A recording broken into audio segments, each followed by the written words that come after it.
হোয়াটসঅ্যাপে একজন মেসেজ দিছে, আপা তিরানের নামে ভালোই ব্যবসা শুরু করেছে, কি পিটা ভাইরে।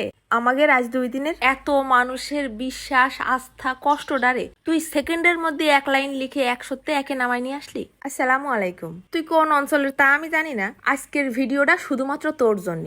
তুই চোখ দুটো হাতের উপরে খুলে নিয়ে দেখ যে বন্যাত্মকের জন্য আমরা যশোরবাসী কি করেছি তার সামান্য একটু ঝলক। কারণ আমার মতন এইরকম হাজার হাজার মানুষ ত্রাণ পাঠাইছে। আজকে ছিল ত্রাণ ওঠানোর দ্বিতীয় দিন, গুড়ি গুড়ি বৃষ্টি হচ্ছে, আমি তো ভয় পাচ্ছিলাম ঝমঝম করে বৃষ্টি হলে তখন আবার কেউ আসবেন না।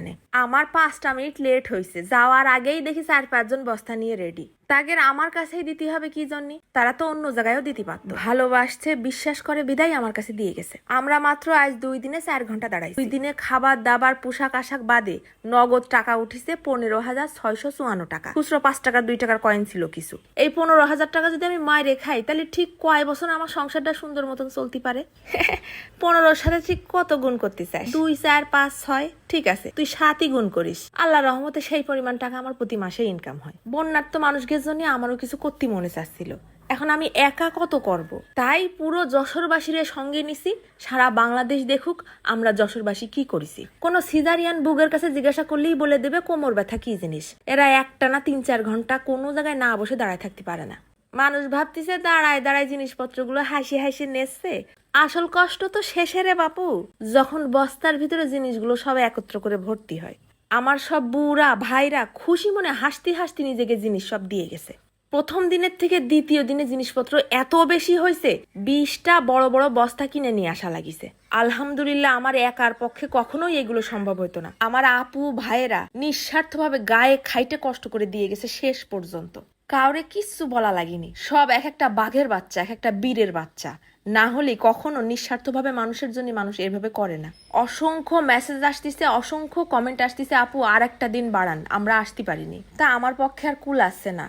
আমি দাঁড়ায় থেকে থেকে এত পরিমাণে ব্যাক পেইন হয়েছে যে আমি অসুস্থ হয়ে গেছি। সব কিছুর প্রমাণ, কখন কোথায় কি কিনলাম, কোথায় খরচ হচ্ছে সেগুলো কিন্তু আমি রিলস করে পোস্ট দিয়ে দিচ্ছি, যেন মানুষের মনের মধ্যে কোনো সংশয় বোধ না থাকে। সমস্ত খরচ খরচা বাদ দিয়ে শেষে যে কয় টাকা থাকবে সেটা আমি আসুন্না ফাউন্ডেশনে বিকাশ করে সেটারও স্ক্রিনশট দিয়ে দেবো। দেখো দিনই মানুষের মন দেখো।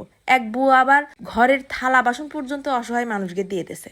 টাকা পয়সার বাক্সটা খুলে হিসাব নিকাশ করার পর সবকিছু গোছগাছ করে রাত 8টা বাজে গেছে আমার বাড়ি আসতে। কারণ আমার আবার ঘরে ছোট বাচ্চা আছে, তার আবার খাওয়া দাওয়া আছে। আমার ভাইদের দেখো কি বুদ্ধি, তারা রাত 10:30 পর্যন্ত পৌর পার্কে দাঁড়াইছিল। তারা বিমান বাহিনীর লোকজনের সাথে কথা বলে গাড়ি আনাইছে যেন ডেলিভারি চার্জটা না লাগে। তাকে নিজেকে লেখা পড়া সময় খরচ করে তারা এই সমস্ত কেন করতে যাবে কওদিনই? কারণ এরা দেশে ভালোবাসে, নিঃস্বার্থভাবে দেশের জন্য করেছে। বিমান বাহিনীর হাতে দেওয়ার কথা শুনে আমার খুব খুশি লাগছিল, কারণ আমাদের আর কোনো টেনশন নেই। আমাদের জিনিসগুলো যে করেই হোক জায়গা মতো যেয়ে পৌঁছাবে।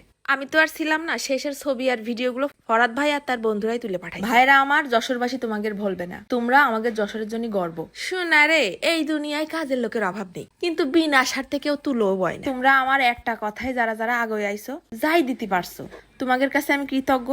সবাইরে অনেক ধন্যবাদ।